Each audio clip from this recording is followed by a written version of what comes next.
Erev Tov, bonsoir à tous. On attend quelques secondes que quelques personnes se connectent.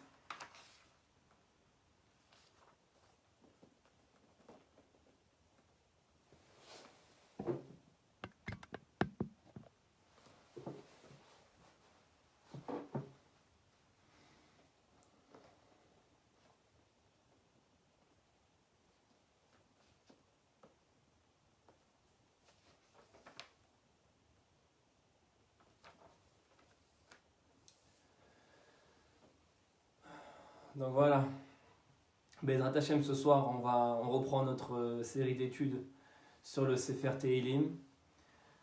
Et donc on continue avec le Tehillim numéro 7 directement. Donc comme on le fait d'habitude, je vais lire le texte et le traduire à un premier niveau. Et ensuite je vais développer une notion qui se trouve dans le texte.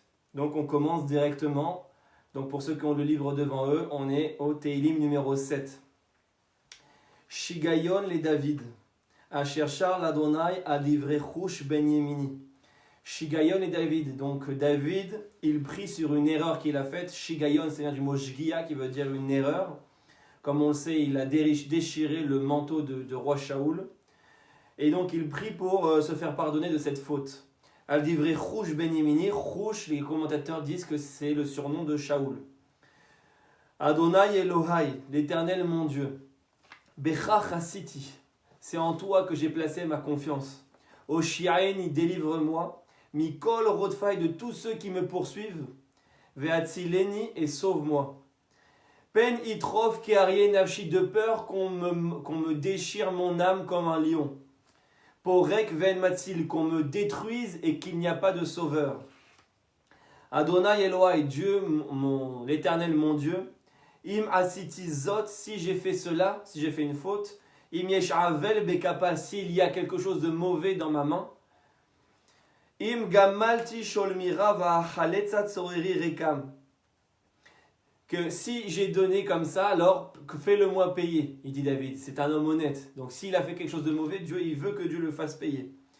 Iradof oyev nafshi. Laisse mon ennemi me poursuivre mon âme. Veyaseg, et il m'atteindra. Veyermos laaretz rayai, et il me rabaissera jusqu'au sol. Ma vie sera rabaissée. Ugvodi, et mon honneur, la afar yashken, c'est là, mon honneur va être dans la poussière pour toujours.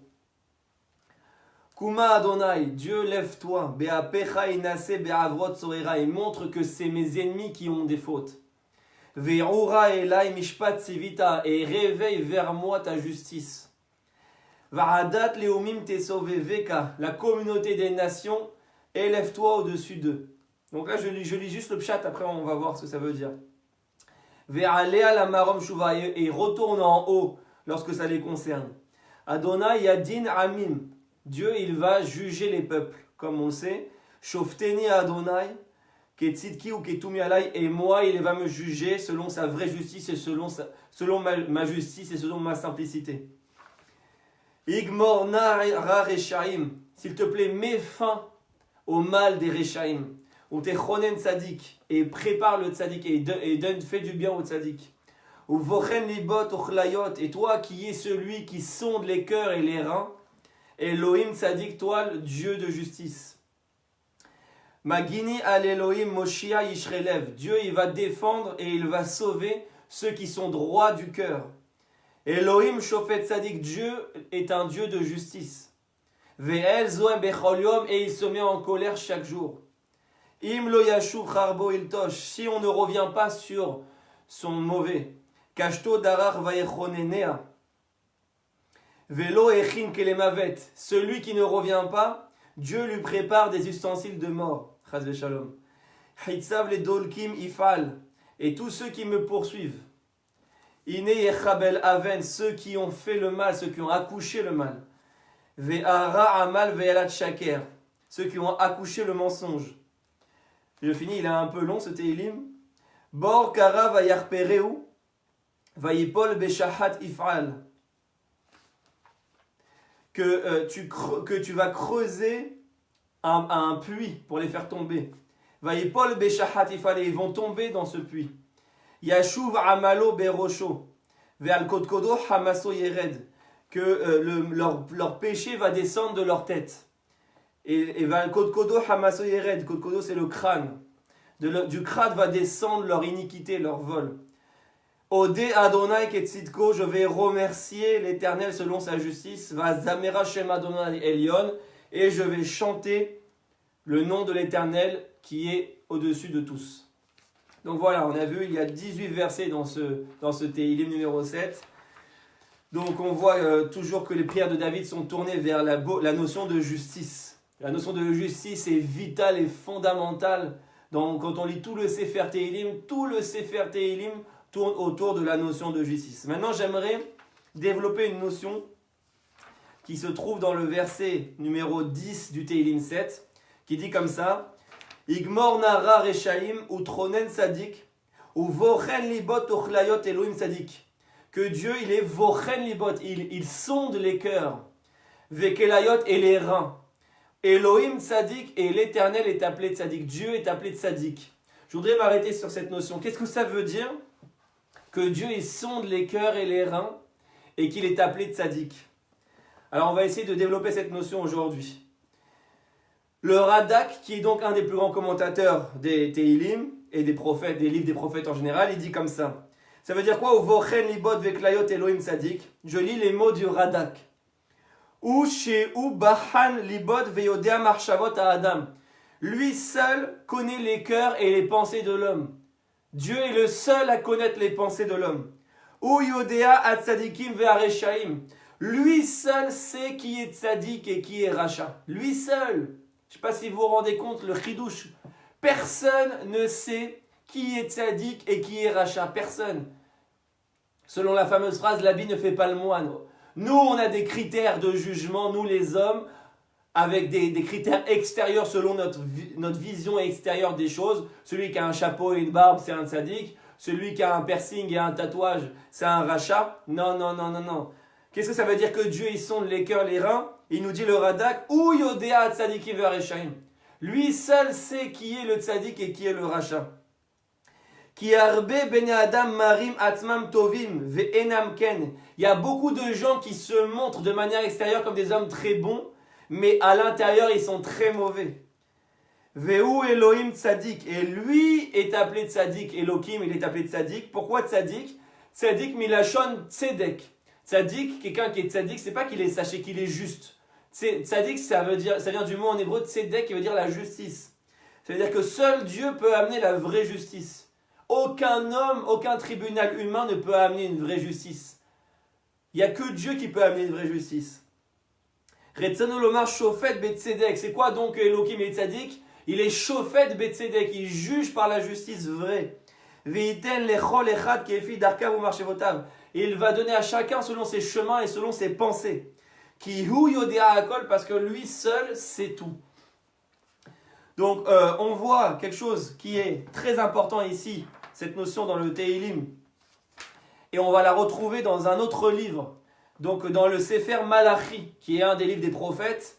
Je suis au chapitre 3 de Malachi et au verset 18. Donc dans Malachi chapitre 3 verset 18, il est écrit comme ça, on va voir que ça ramène la même notion. Veshaftem uritem ben tzadik le racha ben oved elokim la asher lo avado. Vous allez revenir, Veshaftem, Ilachon Teshuva. Vous allez revenir, vous allez faire Teshuva. Il parle à la fin des temps, donc Malachi prophétise à la fin des temps de la grande Teshuva mondiale. Uritem bet tzadik le racha. Et seulement à ce moment-là, vous verrez la différence entre le tzadik et le racha. Seulement à ce moment-là, vous serez capable de voir qui est tzadik et qui est racha. Ça veut dire qu'aujourd'hui, on est dans une obscurité telle qu'il est impossible, inconcevable, de pouvoir cerner qui est tzadik et qui est racha. Personne ne sait. Et on va voir que même les plus grands tzadikim ne peuvent pas savoir. Ben Oved Elohim la Sherlo Avado. Vous saurez à la fin du temps celui qui sert Hachem. Ben Oved Elohim, celui qui travaille Dieu. Les commentateurs disent l'Ishma, l'Eshem Shamayim, c'est-à-dire que celui qui est vraiment l'Eshem Shamayim, la Sherlo Avado, à celui qui n'est pas l'Eshem Shamayim. Pourquoi nous, les humains, on n'est pas capables de cerner qui est tzadik et qui est racha véritablement? Tout simplement parce que l'humain, nous, on a des critères qui sont basés sur l'extériorité des choses, sur ce qui peut être objectif.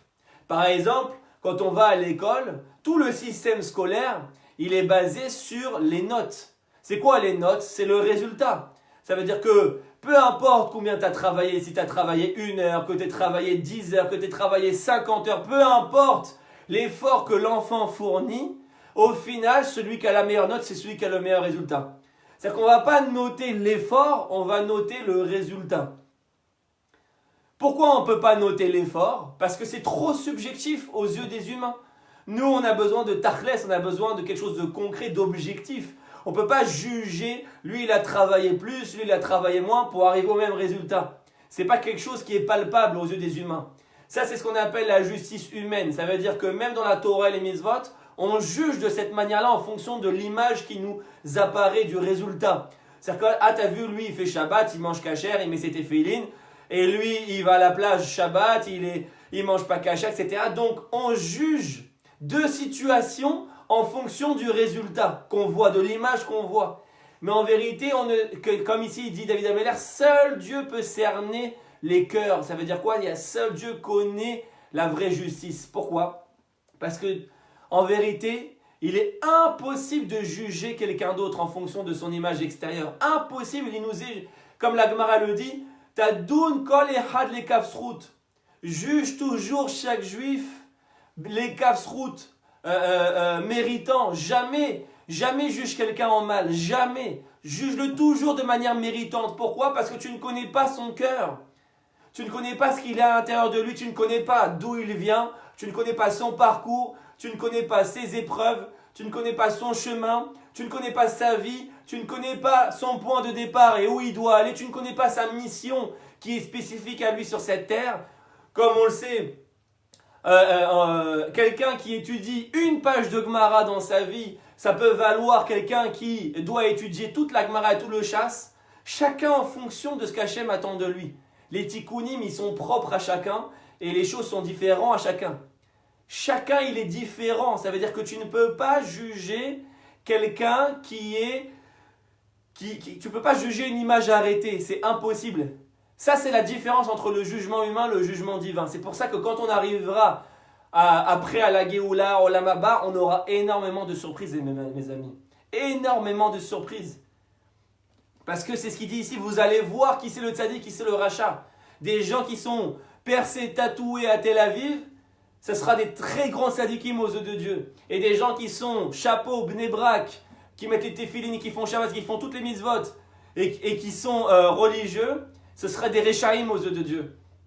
Parce que personne ne connaît les intentions des hommes véritablement. Personne ne sait quelle pensée la personne elle a au fond de lui. Personne ne sait véritablement ces choses-là. Seul Dieu sait. C'est ce qu'il dit ici David Ameller. Et regardez, j'ai amené une autre preuve de cela. Donc on est dans le Sefer Yeshayahu, donc dans le livre des prophètes Yeshaya. Donc je suis au chapitre 57, verset 19. Et là-bas il y a écrit Boré niv sfataim. Shalom, shalom, la rachok ve la karov amar Adonai orfativ. Que Dieu à la fin des temps, il va amener la paix au lointain et aux proches. Shalom, shalom, la rachok ve la karov. Alors Rashi demande, qui c'est le lointain et qui c'est le proche? Regardez ce que dit Rashi. Shneem shavin, les deux se valent. Mi shenit yashen ve orgal betoratai ve avodatai mini orav. Celui qui s'est endormi et qui s'est habitué à ma Torah et à mon service divin, minéorav depuis sa jeunesse. Ça veut dire qu'il y a une partie du monde juif qui est éduquée à la Torah depuis la jeunesse. Quand tu nais à Bnei Brak, tu n'es pas dans les mêmes conditions que quand tu nais dans une campagne française où toute ta famille elle mange McDo. Donc c'est ridicule de comparer les deux situations. Si quelqu'un est né avec des parents de tzadikim, chapeau barbu, le fait qu'il fasse Shabbat n'a pas autant de valeur que celui qui avait des parents qui ne faisaient pas Shabbat et que d'un seul coup, lui, veut faire Shabbat. C'est évident, ça paraît logique qu'on ne peut pas comparer les deux. C'est impossible de comparer les deux. Puisque l'un, il a été éduqué à ça. Donc quand il fait Shabbat, c'est de manière culturelle, de manière éducative. Donc il n'y met pas vraiment son cœur. Donc c'est pour ça que Rashi il dit ici, celui qui s'est endormi et qui s'est habitué à faire ma Torah depuis qu'il est jeune. Lui va faire teshuva à la fin des temps, vous imaginez ce qu'il dit? Lui doit faire teshuva à la fin des temps, et c'est lui le rachok. Et c'est qui le karov? Mi shenit karev ata mi karov lashu mi darko hara, celui maintenant qui veut se rapprocher de ma Torah, et qui veut revenir de son chemin mauvais. Donc on voit qu'ici Rashi, il caricaturise un petit peu, il schématise le peuple juif en deux groupes. Il dit qu'il y a un premier groupe qui est habitué à la Torah de Dieu et qui fait le service de Dieu, mais de manière un petit peu endormie, de manière un petit peu robotique, habituelle. Et il y a un autre groupe qui lui est loin de la Torah et des Mitzvot apparemment, et qui lui va revenir de ses mauvaises actions. Et les deux, c'est ça le chidouche, les deux se valent, les deux doivent faire autant teshuva l'un que l'autre. Je comprends pas. Lui, il met les tefs, il fait Shabbat, il fait tout. De quoi en quoi il doit faire teshuva? Lui, c'est un tzaddik, mais non. Il doit faire teshuva parce que lui, son travail, il est beaucoup plus profond. Lui, son travail, il est pas... C'est comme si tu prends deux enfants, un au CP et un en terminale. Alors, celui qui est au CP, son test, c'est les additions. Celui qui est en terminale, son test, c'est les intégrales.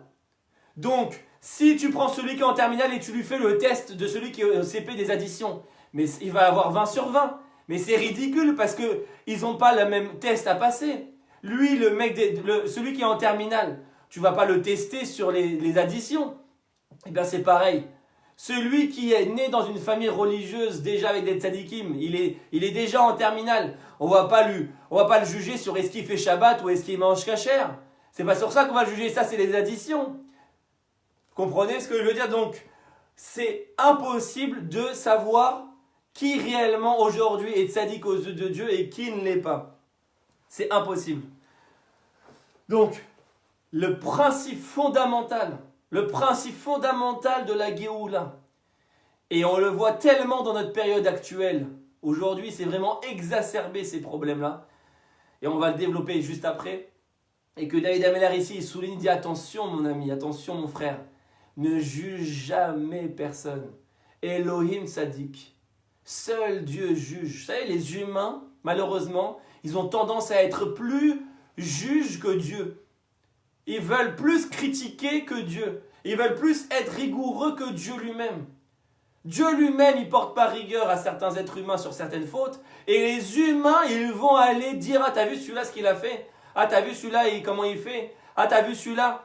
C'est-à-dire que l'humain est plus dur que Dieu. L'humain, il est plus critique que Dieu lui-même. David Ameller, il te rappelle ici, Elohim tzaddik. Attention, mets-toi dans ton cœur, seul Dieu, bochen libot veklayot. Seul Dieu sonde les cœurs et les reins. Toi, tu n'es pas capable. La seule chose que tu as à faire, c'est de travailler et d'aimer chacun et de pousser chacun à s'améliorer. Regardez, même Yaakov Avinu, il a fauté là-dedans. Quand Esav, qui est appelé Esav Aracha, c'est vrai que Esav, il était rachat dans certains domaines. Mais regardez, quand Esav, il devait se marier avec Dina, la fille de Yaakov, qui était son zivouk selon le Zohar HaKadosh. À la base, c'était Léa, la mère de Dina, qui devait être le zivouk d'Esav. Mais comme Yaakov, il a récupéré Léa, il s'est marié avec Léa, du coup, c'est le zivouk de Esav est devenu Dina.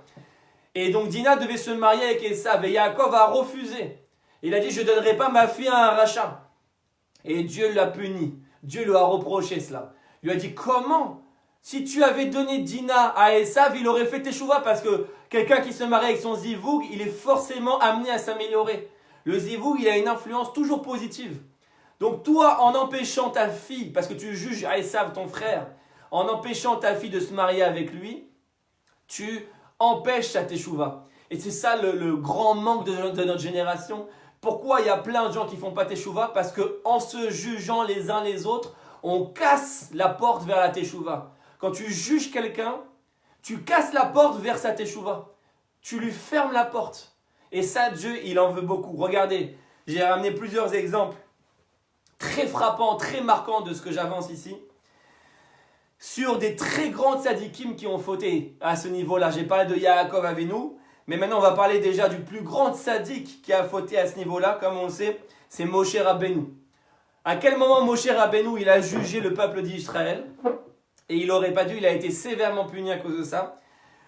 La Gemara Shabbat, page 97. Elle nous dit comme ça. Amar Resh Lakish. Resh Lakish, il nous dit Achoshed biksherim loke begoufo. Celui qui soupçonne les gens cachers, loke begoufo, on va lui frapper son corps. Dire-t-il comme il est écrit Ve'en lo yaminuli. Quand Dieu il a demandé à Moshe Rabbeinu d'aller sauver le peuple juif, le peuple d'Israël d'Égypte, de sortir le peuple juif d'Égypte, il a dit mais ils ne vont pas me croire. En lo yaminuli. Donc il a jugé son peuple. Vegalia kami kuchabrichu de mimni Israël amarlo. Et Dieu, qu'est-ce qu'il a répondu à Moshe quand Moshe il a dit mais ils ne vont pas me croire? Dieu il s'est énervé et il a dit En ma'aminim bene ma'aminim. Sache que mon peuple, ce sont des croyants, fils de croyants, selon la chanson qu'on connaît. Anachnu ma'aminu bene ma'aminim. Le peuple juif, tous les juifs, ce sont des croyants, et si ce ne sont pas des croyants, ce sont des fils de croyants. La Emouna, elle a été enracinée dans le peuple juif depuis Avraham Avinu, qui a dit Ve'emin b'Hashem vayershaveh alo litzdaka, que Avraham, il a enraciné la Emouna dans le peuple juif. Donc comment toi, Moshe Rabbeinu, tu te dis Ve'en lo yaminuli, ils vont pas avoir la Emouna? Dieu lui répond En ma'aminim bene ma'aminim. Et ils sont des croyants, fils de croyants. Ve'ata en sofra le'amin. Et toi, vu que tu as dit qu'ils n'avaient pas la Emouna, c'est quoi la fin Mida keneged Mida? Tu vas finir par toi-même ne pas croire en moi. À quel moment Moshe Rabbeinu il a manqué de Emouna envers Hachem? C'est au moment où il a frappé le rocher. Donc le Midrash Rabbah dans la paracha de Chukat, il nous dit comme ça là-bas. Regardez, c'est extraordinaire. Regardez, c'est très très profond. Ce que nous dit le Or HaMidrash. Shelo leakpid kenegdan. Moshe, depuis qu'il avait fauté à ce niveau-là, il ne voulait pas être pointilleux avec le peuple juif. Le peuple juif a fait le veau d'or, le peuple juif s'est débauché, le peuple juif ne faisait que se plaindre. Il y avait tout pour critiquer le peuple juif. Le peuple juif, ils font n'importe quoi, ils se crachent dessus toute la journée, ils font que des fautes. Donc il y a tout pour juger le peuple juif. Il y a tout pour être pointueux, dire ah t'as vu ce peuple, Am Keshe Orev, c'est un peuple à Ukraine. Non. Qu'est-ce qu'il a dit là, le Hora Midrash? Regardez ce que dit le Hora Midrash. Mashma shehet Moshe aya bema sheikpid al Israël. La faute de Moshe, c'est qu'il a été pointilleux avec le peuple juif. Chez Amar, Shim'u na amorim, parce qu'au moment du rocher, quand il a frappé le rocher au lieu de lui parler, il a dit Shim'u na amorim. Écoutez-moi les rebelles. Il a appelé le peuple juif les rebelles, Amorim. Et Hachem, qu'est-ce qu'il a dit à la fin quand il a dit attention, tu as fauté? Il lui a dit Yaen lo eemantem bi leagdisheni leaene bene Israël. Et Dieu, il lui a dit tu n'as pas cru en moi, tu n'as pas eu la Emouna en moi. Alors le Hora Midrash il pose la question, il dit quel rapport entre le fait que Moshe il a jugé le peuple d'Israël, il a été pointilleux avec le makpid avec le peuple d'Israël, et qu'il a manqué de Emouna en Hachem. Quel rapport? Et regardez la réponse, c'est magnifique. Bene Israël, yesh bekocham mushra sha'emuna bekoach ha'avot. Sache que dans le peuple juif est enraciné dans la Emouna grâce à la force des pères. Avraham, Yitzhak et Yaakov, ils ont enraciné la Emouna dans chaque juif. Chaque juif, même les pires. Aval, ve'afilu sheba galut. Et même si maintenant on se trouve en galout, on est en exil comme aujourd'hui. En yecholin leotzi mikoach el hapoal zo haemuna. Et qu'aujourd'hui, malheureusement, on ne peut pas faire sortir et exprimer ce potentiel de Emouna qu'on a chacun de nous entre nous. Il est voilé ce potentiel. Quand tu vois les juifs aujourd'hui, tu te dis, mais comment? La plupart des juifs, ils n'ont pas la Emouna, c'est la catastrophe. Donc ce potentiel, tu ne le vois pas, il est complètement voilé à cause de la galoute. Aval em bnei ma'aminim, mais sache qu'au fond d'eux, ce sont tous des fils de croyants. Ou behemet, kmo shetrichin le'amin be'akadosh baruch hu. Et de la même manière que tu dois avoir toujours la Emouna en Akadosh Baruch Hu, en Dieu. Av she'en yecholin le'avin anagat ha'ne'elemet shel HaKadosh Baruch Hu. Même si tu ne comprends pas parfois comment Dieu il dirige son monde. C'est vrai que parfois on ne comprend pas comment Dieu dirige son monde. On voit plein d'injustices à nos yeux. Pourquoi Dieu il m'envoie des épreuves? Pourquoi Dieu il fait ci? Pourquoi Dieu il fait réussir celui-là? Il y a plein de... On ne comprend pas comment Dieu dirige son monde. Eh bien, on nous apprend qu'il faut avoir la Emouna et dire Akol et Tova. Ça, c'est la Emouna qu'on a fait dans tous les cours de Torah. On dit attention, il faut dire Akol et Tova, tout va. Il faut avoir la Emouna que Dieu dirige son monde comme il faut. Et bien, de la même manière que tu ne comprends pas, tu ne vois pas véritablement comment Dieu dirige son monde, mais tu dois avoir la Emouna intrinsèque que en vérité c'est lui qui dirige comme il faut. De la même manière, te dit le Hamidrash, Kmoken, Tzrichin le'amin bebnei Israël afilu shenirin keorin veshrorin. De la même manière, tu dois croire dans le potentiel infini de lumière de chaque juif, même s'ils ont l'air d'être épineux et noircis par la faute. Comme ça, il dit, même s'ils sont tout noircis par la faute, même si ce sont des débauchés, même si ce sont des idolâtres, même si ce sont des gauchos, même si ce sont des haineux, même si ce sont des meurtriers, tout ça, c'est pas leur intériorité. Leur vraie intériorité n'est que lumière et émouna. Mais c'est vrai que c'est très difficile à percevoir à ce moment précis. Ben de la même manière que c'est très difficile à percevoir la justice divine et que tu dois toujours te dire j'ai la émouna intrinsèque en Dieu, même si je ne comprends pas sa justice, de la même manière tu dois croire en chaque juif et ne jamais juger chaque juif, même s'il a l'air aux yeux visibles d'être le pire des pécheurs et le pire des fauteurs.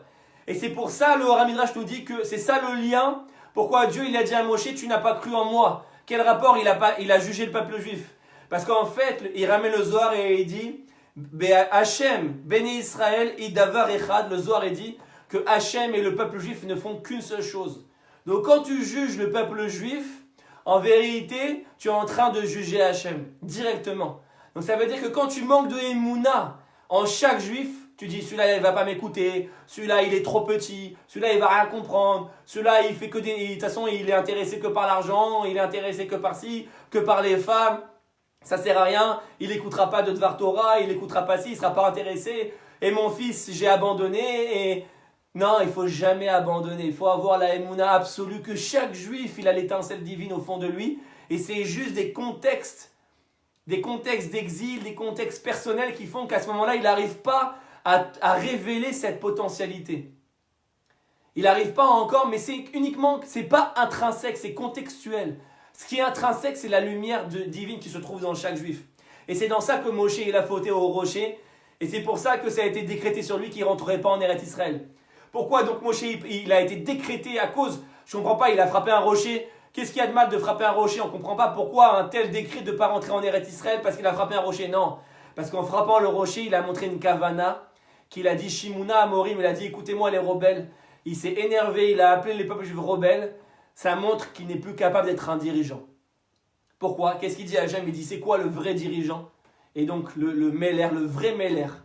Et donc bien sûr le Mashiach qui va arriver. Le Mashiach c'est celui qui va être au-dessus de Moshe Rabbeinu, dans le sens où il va avoir une telle émouna en chaque juif, même le pire des pires, chaque juif, il va voir la lumière dans chaque juif, et il perdra jamais patience, jamais patience.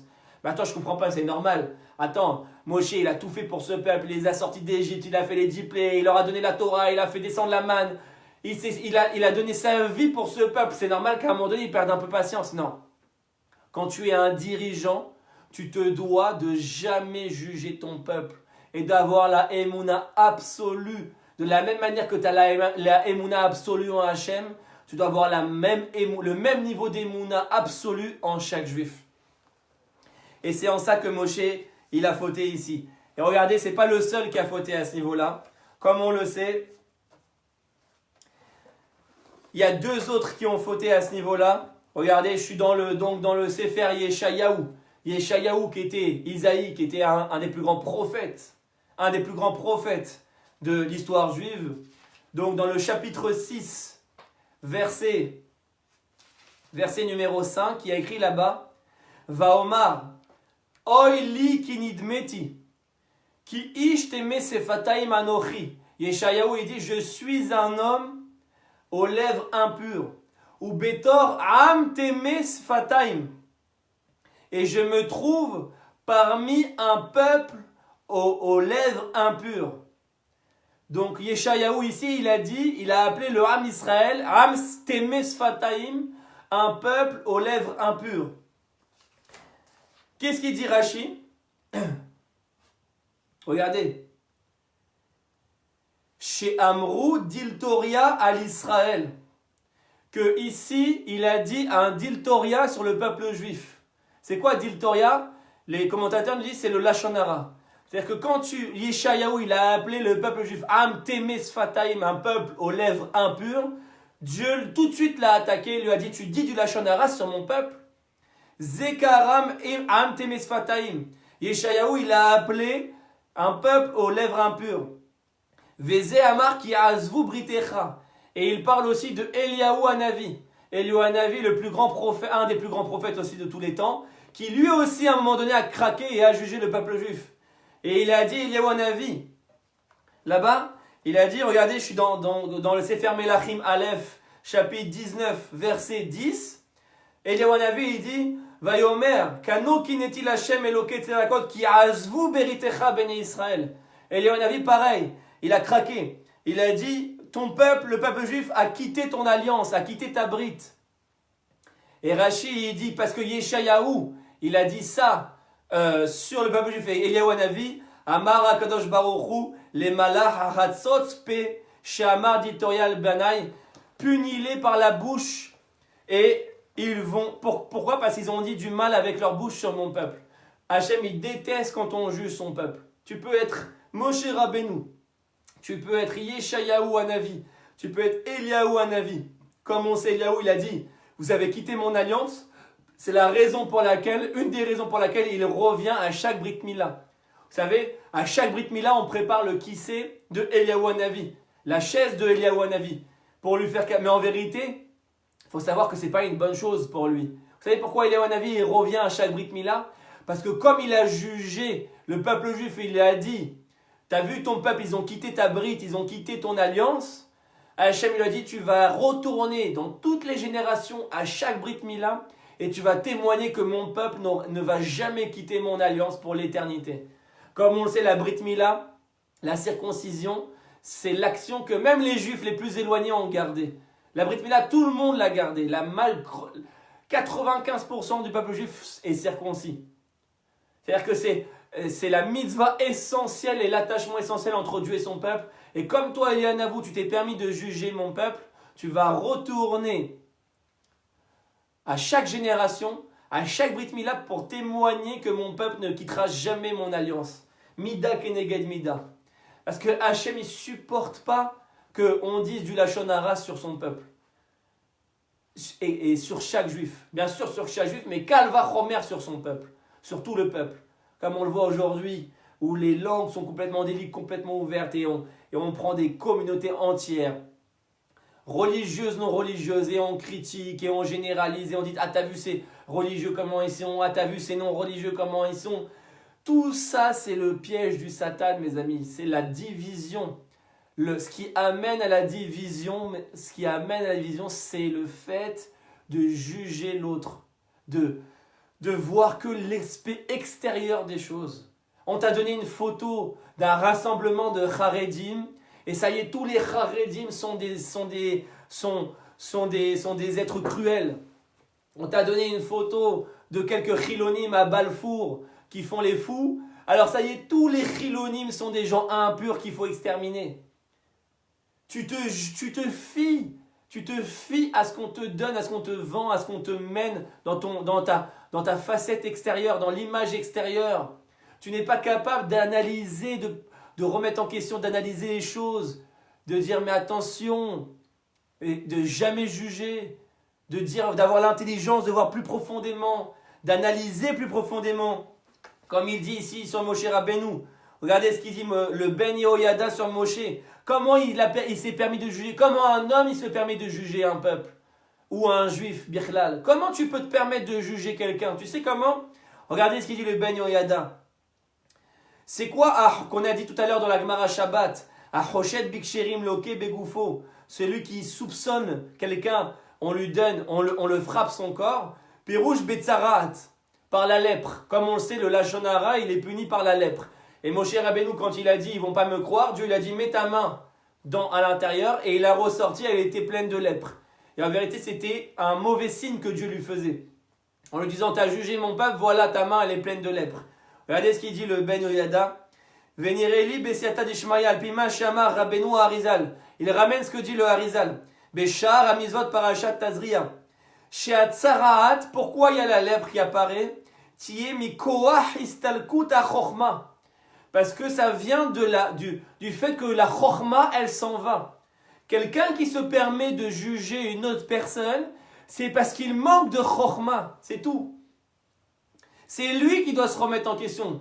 Si quelqu'un il juge quelqu'un en disant t'as vu, lui il est comme ci, t'as vu, et c'est valable même avec nos proches. C'est valable même avec, et surtout, je dirais surtout avec nos proches. C'est valable dans l'éducation de nos enfants. C'est valable avec notre conjoint, notre femme, notre mari. Surtout dans ces relations proches avec nos parents. C'est Kalva Chomer, c'est encore plus valable. Comment tu peux permettre de juger? Tu sais quel enfant il t'a donné Dieu? Quel est son caractère? Tu as 5 enfants et tu en as un qui est apparemment complètement catastrophique. Tu l'as abandonné l'histoire, il est parti en cacahuète. Et bien en vérité, c'est d'Afka sur lui que tu dois travailler. C'est pas te dire ah, j'ai abandonné, les autres c'est les tzadikim. Non, les autres tzadikim, tu ne connais pas les natures de chacun. Tu ne connais pas le travail de chacun. Toi, tu juges en fonction de tes critères, mais les critères divins sont autres, sont complètement différents. Donc le début de la division, de la séparation, de la distanciation entre moi et un autre, entre un autre et moi, c'est le fait que je juge la personne. Et pourquoi je juge la personne? Il nous dit le Ben Yoyada, istalkuta chorma. La chorma, elle s'en va de ton cerveau. Au moment où tu juges une personne, tu fais du lashon hara, c'est obligatoirement parce que tu n'as plus de la chorma.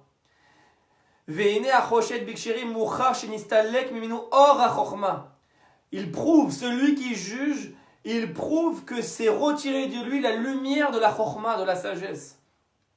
Parce que si un homme il avait la chorma, il n'aurait jamais, il ne se serait jamais trompé à juger ou à soupçonner quelqu'un. Jamais. Des chacham adif minavi, parce qu'un chacham il est préférable à un prophète. Les kaven à la emet, parce qu'un chacham, quelqu'un qui a la chorma, il va toujours te dire le emet, la vérité, ce qui est à l'intérieur des choses, pas ce qui est extérieur. Un chacham, c'est quoi la définition d'un chacham? C'est quelqu'un qui voit l'intériorité des choses. C'est pour ça qu'on a besoin de chachamim, parce que les humains, à 99,9% malheureusement, on juge selon l'extériorité des choses, selon l'extériorité des événements qui nous arrivent. On n'est pas capable d'analyser plus profondément ce qui arrive. C'est pour ça qu'on a besoin de chachamim. Milachon chorma. C'est quoi la chorma? C'est celui qui voit le émet. C'est celui qui voit l'intériorité des choses. Pourquoi il y a le corona qui arrive? C'est celui qui va analyser l'intériorité des choses. Pourquoi cette personne elle est comme ça? Il va analyser l'intériorité des choses. Et donc si tu juges, tu prouves que tu es dans une analyse extérieure des choses. Et donc tu es dans ce qu'on appelle istalkut ha-chorma. Tu es dans une situation où la chorma elle s'est enlevée de toi.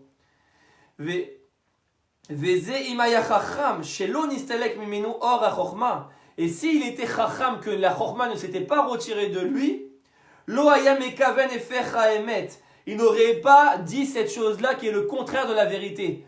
Tu vas me dire, mais c'est vrai, cette personne, t'as vu, elle a volé de l'argent, c'est vrai. Il a volé de l'argent. C'est un voleur, c'est vrai.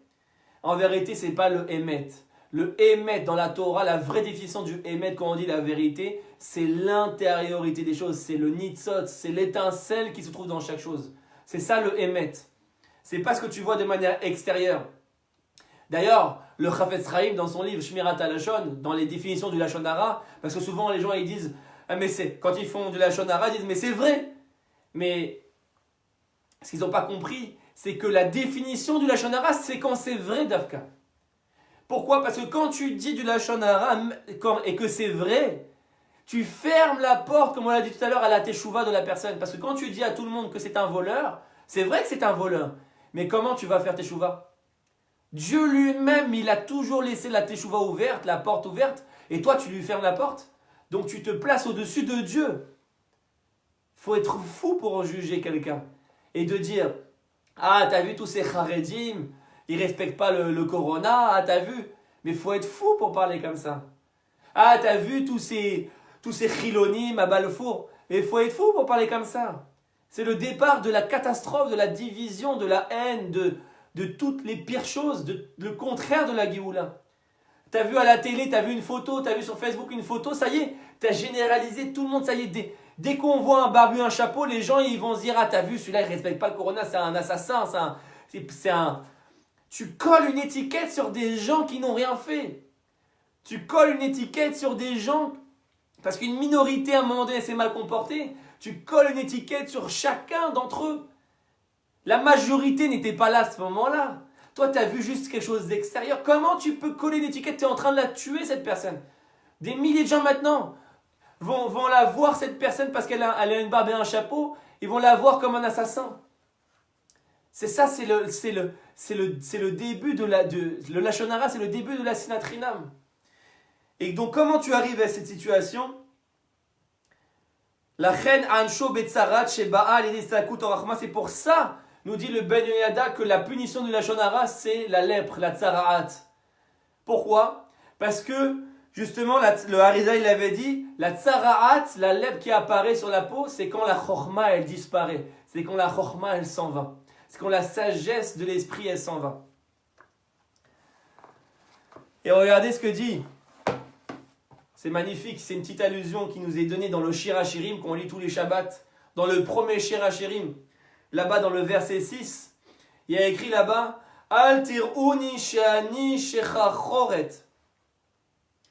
Ne me regardez pas, Al tir'uni she'ani shechachoret, que je suis noir, que je suis sali, que je suis fautif, que je suis pécheur. Ne me regardez pas.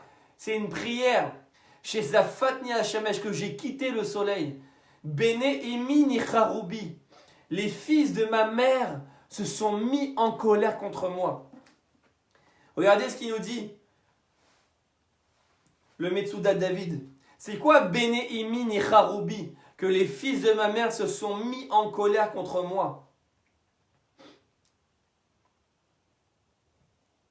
Hop, excusez-moi.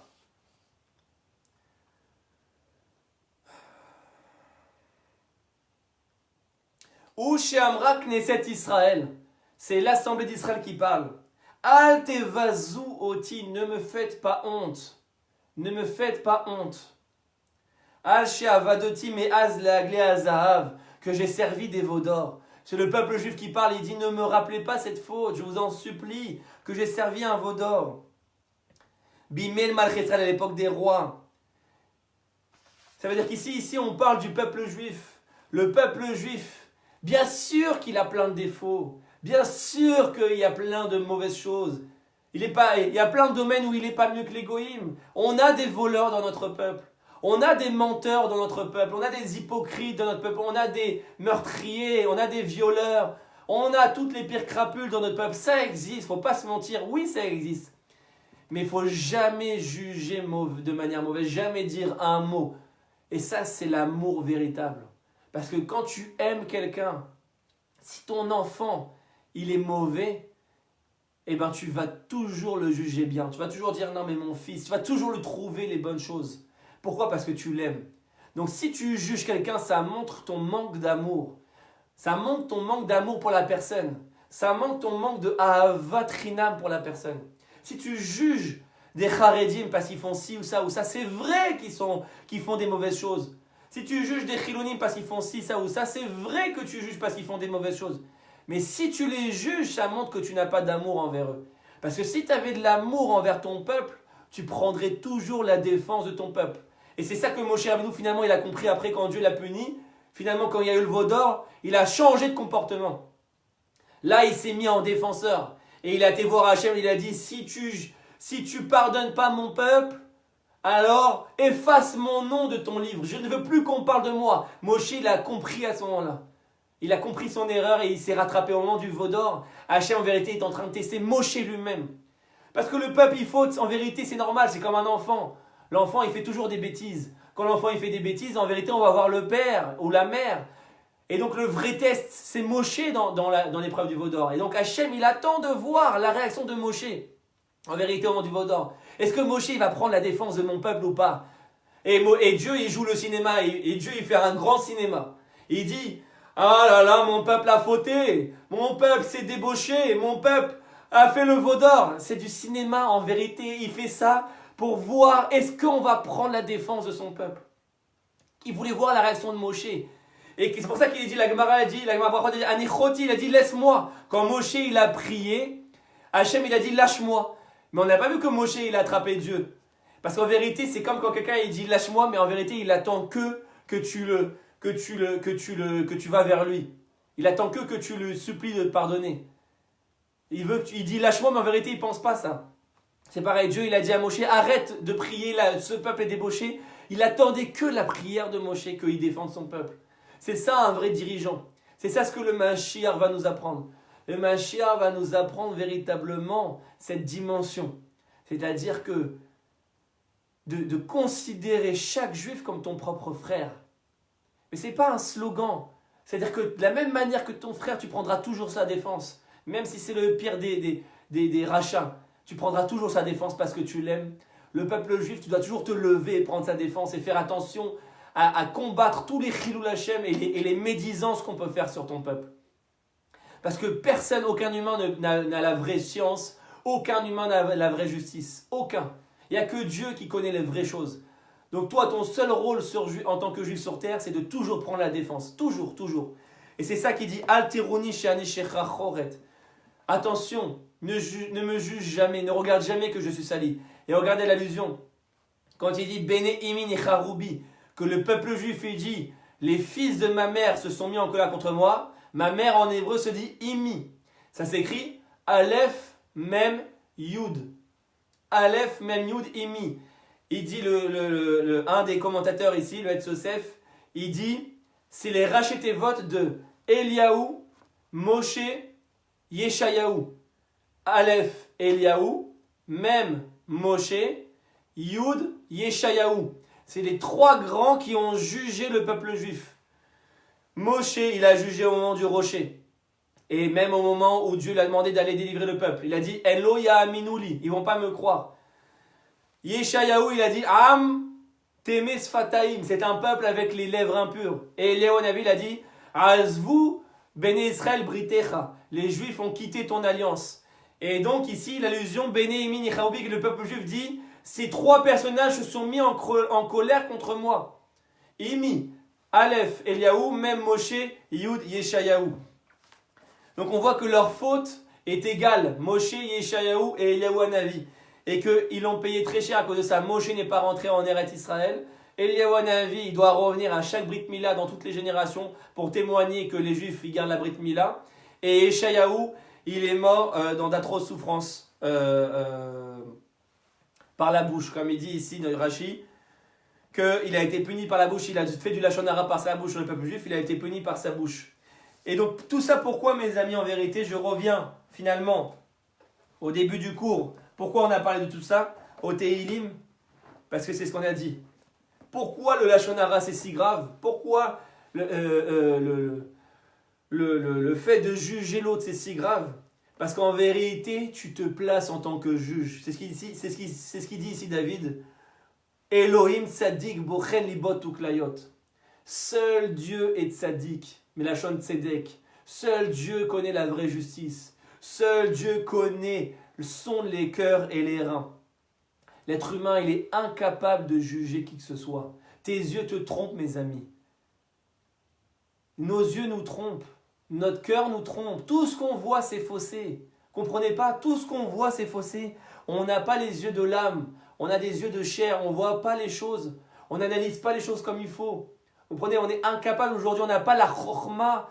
On n'a pas la sagesse pour analyser les événements et les choses et les personnes comme il faut.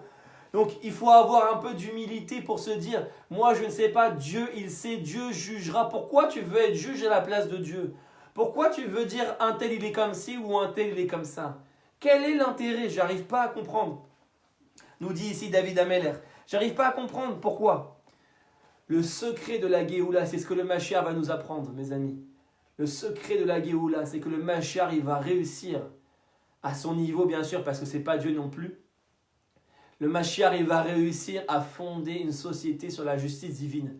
C'est ça le chidouche du Mashiach. Ce que Moshe, il n'a pas réussi, qu'il a failli. Le Moshe lui-même. Ce que Yeshayahu, il n'a pas réussi. Ce que Eliyahu Hanavi, il n'a pas réussi. Ce que les plus grands tzadikim n'ont jamais réussi. Parce que même les plus grands tzadikim, en vérité, ils sont incapables d'avoir cette vraie émouna, de la vivre. Parce que si les tzadikim, même les plus grands, ils vivaient la émouna réelle, que la lumière dans chaque juif, elle est infinie. Si tu vivais ça, que ce n'était pas juste un slogan ou un Dvar Torah, mais que dans ta vie réelle, tu vivais ça, alors ça ferait longtemps qu'il y aurait la Géoula, que tu serais sorti pour essayer de changer les choses. Je répète, comme la Gemara Shabbat nous le raconte, une histoire fabuleuse que je répète dans de nombreux cours. La Gemara Shabbat, page 56, au moment de la destruction du premier Beth Amikdash, au moment de la destruction du premier temple, qui a été causée, selon la Gemara nous le dit, par 3 fautes, Shfichut Damim, Avodah Zara, Gilou Yarayot, le meurtre, l'idolâtrie, la débauche. La Gemara Shabbat nous dit et nous raconte qu'il y avait une cause plus profonde à la destruction du temple. C'était quoi cette cause plus profonde? La source du problème.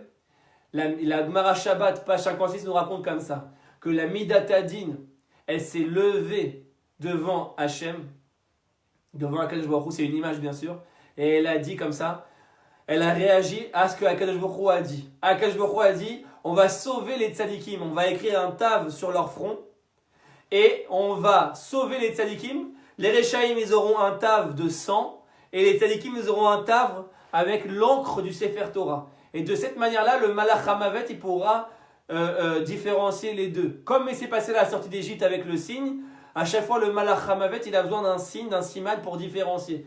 Et donc là, de la manière, Hachem voulait sauver les tzadikim de la destruction du premier temple. Alors la Midatadin se lève devant Dieu et dit, mais pourquoi tu veux sauver les tzadikim? Ma ben Elou ve Elou. Quelle est la différence entre les tzadikim et les Rechaïm? Question surprenante, question hallucinante. La Midatadin a dit, quelle est la différence entre les tzadikim et les Rechaïm? Et Dieu répond, c'est évident. Elou tzadikim mourim ve Elou Rechaïm mourim. Eux, ce sont des vrais tzadikim, et eux, ce sont des Rechaïm, eux, ce sont des tueurs, des voleurs, des mécréants, des idolâtres, des débauchés, des meurtriers. Et eux, ce sont des tzadikim qui sont amatora, qui sont des hommes bons. Alors la différence est évidente, nous dit Akadosh Baruch Hu. La Midatadin répond, Ken, aval ayu yecholim limchot velo michu. Les tzadikim auraient pu changer les choses et ils l'ont pas fait. Les tzadikim auraient pu sortir de leur yeshivot, auraient pu sortir de leur zone de confort spirituel, auraient pu aller faire teshuva à la génération, auraient pu essayer de parler aux juifs. Alors, Akadosh Baruch Hu, qu'est-ce qu'il répond? Ken, aval galou lefanai, shelo yekablu mehem. Oui, mais c'est dévoilé devant moi que même s'ils auraient essayé de changer la génération, de leur faire teshuva, ils n'auraient pas réussi. Vous vous rendez compte ce que dit Dieu? Dieu répond à la Midatadin, il dit, moi je vois l'avenir, Dieu, donc c'est Dieu qui parle, il sait tout, il voit l'avenir. Et il dit, ils n'auraient pas réussi, à quoi bon? Ils n'auraient pas réussi, personne ne les aurait écoutés. Qu'est-ce que répond la Midatadin? La Midatadin répond, mes amis, l'argument magnifique à laquelle il n'y aura plus de réponse, c'est la fin de la Gemara. Elle répond, Ken, galou lefanecha, ava lefanehem lo. C'est dévoilé devant toi que c'est impossible. Mais eux ne le savaient pas. C'est une histoire que je répète avec autant d'émotion à chaque fois que je la répète. Parce que c'est tellement profond. C'est le secret de la Géoula, mes amis. Les tzadikim ont finalement été punis au même titre que les Rechaïm, nous dit la Gemara. Pourquoi? Parce qu'eux n'avaient pas conscience que c'était impossible. Quand tu vas voir un juif et tu dis, mais il ne va pas m'écouter, tu es en train de limiter, de mettre une limite à l'impossible. Et tu dis, mais Dieu, il te dit que c'est impossible, cette personne, elle est trop débauchée pour m'écouter. Mais Dieu, il le sait, mais toi, tu ne le sais pas. Alors, qu'est-ce qui t'empêche d'essayer? Qu'est-ce qui t'empêche d'aller voir ton frère juif et de lui parler? Qu'est-ce qui t'empêche d'aller voir ton frère juif et d'essayer de communiquer avec lui? D'essayer de transmettre quelque chose? D'essayer de lui enseigner quelque chose? Et même d'apprendre quelque chose, puisque Ezeu Chacham Alomed Mikol Adam, qui est le sage, c'est celui qui apprend de tout homme. Même d'un bébé, on peut apprendre quelque chose. Donc, qu'est-ce qui t'empêche d'aller parler à cette personne? Tu dis, oui, mais c'est un peu, il ne va pas m'écouter. C'est de la ga'ava, mes amis. C'est de l'orgueil. Et c'est très dur à dire parce qu'on parle des plus grands tzadikim, de l'époque du Beth Amikdash. C'est pour ça qu'on n'a pas eu la Géoula et que la Galoute elle est venue. Parce que la source, bien sûr que quand on juge de manière extérieure, on dit ah, ce peuple il s'est débauché, ce peuple ils sont devenus des meurtriers, ce peuple c'est des voleurs, ce peuple c'est ci, ce peuple c'est ça. Mais la source du problème, mes amis, c'est qu'en vérité on manque d'unité. Et c'est ça la source du problème. C'est que ceux qui sont censés apporter la lumière, eux aussi ont jugé ceux qui n'avaient pas la lumière apparemment. Et on dit, mais ils ne vont pas m'écouter. Et finalement, ils sont autant responsables de la dégradation que ceux qui dégradent eux-mêmes. Parce qu'en vérité, pourquoi c'est de la gava de juger quelqu'un, de dire il ne va pas m'écouter? Mais c'est vrai, il ne va pas m'écouter. Tu as vu, il a aucun intérêt pour la Torah. Aucun intérêt pour la Torah. Non, pourquoi c'est de la gava? Parce que tu crois que le résultat il dépend de toi, mon ami. C'est ça la gava la plus grande de l'homme. Et c'est valable dans tous les domaines. On croit que le résultat, il dépend de notre action. Mais c'est faux, totalement faux. Toi, tu dois faire une ishtadlout. Tu dois faire tout. Tu dois agir. Mais le résultat, il ne dépend pas de toi. Le résultat, il dépend que de la volonté d'Hachem. Si ce juif, il va t'écouter ou pas t'écouter, ça dépend que de la volonté d'Hachem. Toi, ton seul travail, c'est d'essayer de changer tout le monde sans te poser de questions. De faire des maximums de cours sans te poser de questions. Qui c'est qui va écouter? Qui c'est qui va pas écouter? Tout ça, c'est du kavod. C'est qu'en vérité, tu montres que ta Torah, elle n'est pas l'Eshem Shamayim. Que ta Torah, elle n'est pas véritablement pour Hachem. C'est qu'en vérité, tu fais la Torah pour toi. Parce que si tu attends un retour, si tu attends un résultat, c'est que tu es en train de montrer que tu fais tous ces cours de Torah pour ton propre kavod. Et c'est ça la source qui empêche l'unité dans le peuple juif. C'est ça la source qui empêche l'unité dans le peuple juif. Pourquoi on n'est pas capable de s'unir? Pourquoi on n'est pas capable de s'écouter l'un l'autre? Pourquoi, mes amis? C'est à cause du fait qu'on croit que le résultat il dépend de nous. C'est qu'on juge les choses de manière extérieure. C'est ça, c'est qu'on voit quelqu'un et on se dit « Ah, t'as vu cette personne, elle est comme ça ». C'est ça qui empêche l'unité. C'est la source, le départ de la désunion entre nous. Tout le reste, ce n'est que des conséquences de ce phénomène psychologique. Et d'où ça vient ça? C'est ton manque de émouna en Hachem. Mais après, c'est légitime que nous, on a ce problème-là. Même Moshe, il a eu ce problème-là. On l'a vu. Il a dit au rocher, vous êtes des rebelles, Shimuna Amorim. Et donc Dieu lui a dit, t'as manqué d'émouna en moi. Il n'a pas dit, t'as manqué d'émouna aux Juifs, t'as manqué d'émouna en moi. Mais quel rapport? Parce que si tu juges ton peuple, ça montre que tu crois que le résultat il dépend de toi et pas d'Hachem. Et donc tu manques de émouna au Hachem. Donc en vérité, c'est ça la source du problème aujourd'hui. Pourquoi il y a cette division? Parce que on ne voit pas des hommes qui sont capables d'avoir cette émouna absolue. Cette émouna absolue. C'est qui le premier qui va nous l'amener, cette émouna absolue? Que Dieu et les Juifs ne font qu'un. Même si le Juif, il est complètement en train de danser à Balfour comme un dingue. En vérité, ce Juif-là qui est en train de danser à Balfour tous les samedis soirs et qui crache sur les Juifs et qui danse à moitié nu, etc. Tu te dis, mais qu'est-ce qu'on a à récupérer de ce Juif? C'est d'Avka ce Juif que le Mashiach il va se casser la tête à ramener. Mais oui, sinon pourquoi on a besoin du Mashiach? Pourquoi on a besoin du Mashiach sinon? Si c'est pour donner des cours de Torah juste dans les synagogues à Bnei Brak et juste dans les centres d'études à Meach et Harim. Pourquoi on a besoin du Mashiach? Quel est le chidouche du Mashiach, mes amis? C'est ça le chidouche du Mashiach. Le chidouche du Mashiach, c'est celui qui va nous amener la chokhma, la sagesse, qui va nous amener l'analyse profonde des choses, des humains, des événements. Il va nous donner cette perspective que personne ne nous a jamais donnée. Personne, même les tzadikim ne l'ont jamais donnée, parce que si les tzadikim nous l'avaient donnée, on aurait déjà la Géoula. C'est pour ça que le Zohar dit que Mashiach va faire Teshuvah au tzadikim aussi. C'est écrit, Mefourach Jean-Georges, j'ai fait un cours là-dessus qui s'intitule « Le Mashiach va faire Teshuvah au tzadikim aussi ». C'est que personne, le Mashiach, c'est quoi son chidouche? C'est que lui, il va avoir cette analyse profonde. Et comment il va avoir cette analyse profonde? Et comment il va nous l'apprendre? Parce que le Mashiach, il va vivre cette vérité que chaque juif, il a véritablement la lumière qui est enracinée en lui à l'intérieur. Tout ce qui est apparence extérieure. C'est les amis, la Kabbalah nous révèle un secret fondamental. Je finirai là-dessus. La Kabbalah nous révèle un secret fondamental qui va à l'encontre de tout ce qu'on pense jusqu'à aujourd'hui. Vous savez que quand on fait une faute, l'âme n'est pas touchée par la faute.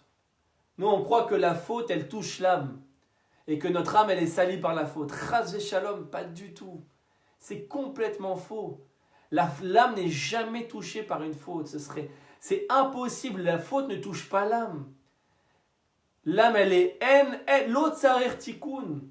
L'âme, elle n'a pas besoin de réparation, nous dit la Kabbalah. Pourquoi? Parce que la faute ne touche pas l'âme. Alors, on va dire, mais alors, quel rapport? C'est quoi la faute? En fait, mes amis, pour comprendre c'est quoi la faute, et ça, c'est le secret de la compréhension messianique véritable. Quand on va intégrer cette notion, on va véritablement pouvoir se comporter comme des juifs de la Géoula. La Kabbalah nous dit que tout le but du monde, c'est la lumière et le réceptacle, le or et le kéli. Le or et le kéli. Le but, c'est de faire rentrer la lumière dans le kéli, dans le réceptacle. Or, le problème, c'est quoi? C'est que depuis la création du monde, avant même la création du monde, il y a eu ce qu'on appelle, selon la Kabbalah, Shvirat HaKelim, la brisure des réceptacles. Ça veut dire que le réceptacle s'est brisé, et donc la lumière est ressortie. Une partie de la lumière est ressortie. Or, la nature a horreur du vide, donc vu que la lumière est ressortie, il y a les forces du mal qui sont rentrées dans le réceptacle, dans le kéli. Et donc, ces forces du mal-là se sont attachées au kéli. Selon le secret de ce que la Gemara nous dit, au moment que Yosef il a été jeté dans le puits, Ve'abor rek en bo maim, quand Yosef il a été jeté dans le puits par ses frères, il y a écrit, et le puits était vide, il n'y avait pas d'eau. Alors la Gemara pose la question, ça veut dire quoi? Il est vide, il n'y avait pas d'eau. S'il est vide, je sais qu'il n'y a pas d'eau. C'est évident. Pourquoi tu me répètes, il est vide et il n'y a pas d'eau? La Gemara répond,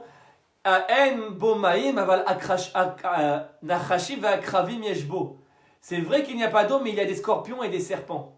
Ça veut dire que c'est l'absence de l'eau qui permet la présence de scorpions et de serpents. C'est l'absence de la lumière qui permet la force du mal. Ça veut dire que c'est quoi la faute? C'est quoi chet, la faute? Milachon chisaron. Chet, c'est un manque. Ça veut dire quoi? La faute, elle vide le kéli de la lumière. C'est ça la faute. Ça veut dire quoi? C'est qui le kéli, la lumière? La lumière, c'est la neshama, c'est l'âme. Et le kéli, c'est le gouffre, c'est le corps. C'est-à-dire que le but de la création, c'est que l'âme, elle s'unisse au corps. C'est que la lumière rentre dans le kéli et que les deux ne font qu'un. C'est quoi la faute? La faute, c'est pas que l'âme, elle se salit. C'est pas ça. Selon la Kabbalah, c'est quoi? C'est que l'âme se retire du corps. Un peu plus. La faute, elle crée une barrière entre le corps et l'âme. Ça veut dire qu'il y a de moins en moins de lumière dans le réceptacle. Et donc, il y a un manque, il y a un vide. Et ce vide se comble par ce qu'on appelle les clipotes, les forces du mal. Voilà, c'est quoi la faute? La neshama, elle n'est jamais touchée par la faute. Il donne un exemple à Arizal. Il dit, c'est comme le soleil. Tu crois que le soleil, il disparaît? S'il fait nuit, ou s'il y a des nuages et qu'il pleut, le soleil, il n'est plus là. Et vous vous rendez compte, l'idiot aussi? Quelqu'un, il voit le ciel qui est complètement gris, nuageux, et quand il pleut. Tu lui dis, est-ce que le soleil, il est là? Et il dit, bah non, il n'y a plus le soleil. Le soleil a disparu. Mais c'est complètement faux. Vous voyez l'idiotie de la chose, le soleil est toujours présent. C'est juste qu'il y a eu un voile qui s'est mis. Le nuage, il voile, donc on ne voit plus le soleil. Mais le soleil est toujours aussi présent. Si tu prends l'avion et que tu voles au-dessus des nuages, tu verras le soleil tout aussi éclatant comme d'habitude. Ben c'est pareil. La neshama, c'est comme un soleil qui brille en permanence. La faute, elle ne touche pas le soleil. Elle ne touche pas la neshama. La neshama, elle brille en permanence, de manière constante. C'est quoi la faute? C'est le nuage. Ça voile le passage du rayon du soleil. C'est-à-dire que le soleil ne rentre plus. ne passe plus. C'est ça la faute, mes amis. Et donc, si on a compris ça, on a compris véritablement ce qu'on explique depuis le début de ce cours. Que dans chaque juif est enracinée la lumière. Vous croyez que le soleil ne se trouve pas en chaque juif? Kol Yehudi chelek Elokam ima'al mamash. Tous les juifs ont une neshama qui est une partie de Dieu lui-même. Une partie de Dieu lui-même. Donc ça veut dire que chaque juif, il a un soleil qui brille constamment en lui. Tu me dis, oui, mais ça ne se voit pas. Mais normal, il y a plein de nuages. Mais Yahmal, c'est parce qu'il y a plein de nuages, alors il n'y a plus de soleil. Voilà le juif qui juge quelqu'un. Il est en train de dire, pourquoi Dieu il s'énerve autant? Tu es en train de dire qu'il n'y a plus de soleil dans ce juif. Que Chas Shalom, ce juif, il n'a pas donné Shama. Et donc, il n'est pas relié à Dieu. Voilà l'idiotie de celui qui juge quelqu'un. Voilà l'idiotie de ce qu'on est aujourd'hui. Tous ces juifs qui se permettent de juger sur les réseaux sociaux aujourd'hui, c'est l'ouverture au Lachon Hara, les médias, j'en parle même pas. Une des premières missions du Mashiach, c'est de détruire ces médias qui sont l'arme du Satan, qui manipulent le peuple, qui nous rend des informations complètement faussées dans nos têtes toute la journée. Ils prennent une caméra et ils filment quelque chose et ils nous disent « Ah, t'as vu ?» Ça, c'est du Lachon Hara pur. C'est interdit d'écouter les médias aujourd'hui. Comme on le dit, c'est interdit d'écouter du Lachon Hara. Dans le Lachon Hara, tu as deux gens qui fautent. Tu as celui qui parle et celui qui écoute. Et celui qui écoute, c'est même peut-être pire que celui qui parle. Donc quand tu écoutes les médias et tu te laisses manipuler en disant « Ah, t'as vu, c'est Haredim, ah, t'as vu, c'est Chilonim ». Bon, les médias, c'est surtout sur les Haredim qui crachent, il faut se l'avouer. Ils utilisent tout pour cracher sur les Haredim. Et c'est pas nouveau avec le Corona. C'est depuis toujours. Depuis toujours. Aujourd'hui, c'était le Corona. Hier, c'était... ils font pas l'armée. Avant-hier, c'est des parasites. Ils vivent sur le dos de l'État. Il y a toujours une raison pour cracher sur les Haredim. Toujours une raison. Le Corona n'est qu'un prétexte pour continuer à cracher son venin et sa haine. Le Corona ne tombe pas dans le piège des médias, mes amis. C'est l'arme du Satan qui est en train de salir notre cœur et notre pensée. Salir. Il faut éteindre, couper la télé. Il ne faut pas tomber dans le piège. Coupez votre télé, mes amis. Comme on le voit sur Facebook, il y avait une petite blague comme ça qui disait, il y avait deux clochards qui étaient dans la rue et ils disaient mais pourquoi nous on n'a pas le Corona? Et l'autre il répond parce qu'on n'a pas la télévision. Parce qu'en vérité la télé elle veut te faire créer une réalité parallèle dans ta tête. Les médias ils veulent te façonner ton esprit selon une réalité qui n'existe pas. Tu vas sur le terrain, tu as des Haredim qui respectent toutes les consignes sanitaires. La majorité des Haredim respectent les consignes sanitaires. La majorité des Haredim travaillent. Là, aujourd'hui, beaucoup de Haredim font l'armée. Donc les médias, c'est un torchon qui veulent te rentrer leur venin dans ton cerveau. Pour créer la haine entre nous. Pour nous diviser. Parce qu'ils ont compris le secret. Amalek, il a compris le secret de la faiblesse du peuple juif. Le peuple juif, quand il est divisé, on peut l'attaquer. Quand il est divisé, on peut l'attaquer. Le secret de notre réussite, c'est notre unité. Je vous en supplie, mes amis. À partir d'aujourd'hui, Bezrat Hashem, à partir d'aujourd'hui, arrêtons d'être des idiots, d'être manipulés. Élevons-nous. Ayons un peu plus de chorma dans l'analyse des choses. Ne tombons pas dans le panneau parce qu'on a vu une photo sur Facebook d'un rassemblement de Haredim. Alors ça y est, on se met à cracher sur tous les Haredim. Ne tombons pas dans ce piège. Et pareil pour les Chilonim. Pareil pour les Haredim qui font du Lachon Hara sur les Chilonim, comme on explique depuis tout à l'heure. C'est pas parce que tu as deux pelés, 3 tondus à Balfour qui font des idiots que tous les Chilonim sont des gens mauvais. Moi, je connais des Chilonim qui ont un cœur, que Hachem, quand il analyse leur cœur, il va dire waouh. Donc, arrêtons de se mettre à la place de Dieu. Arrêtons de vouloir juger qui que ce soit. Regardons-nous, nous d'abord, ce sera une bonne chose. Comme il disait le Rav Mordechai Eliyahu, il adorait dire ça. Ta'ase gvura itra vechesed ito. Velo gvura ito vechesed itra. L'homme, fais-toi rigueur envers toi-même et bonté envers l'autre. Pas rigueur envers l'autre et bonté envers toi-même. Parce que souvent tu juges l'autre, tu es rigoureux envers l'autre, mais envers toi-même, comme tu es cool. Envers toi-même, tu es très cool. Quand tu es dans ton lit chez toi, comment tu te pardonnes et comment tu es miséricordieux et comment tu dis ça va, c'est pas grave ce que j'ai fait, ah là là. tu es très miséricordieux envers toi.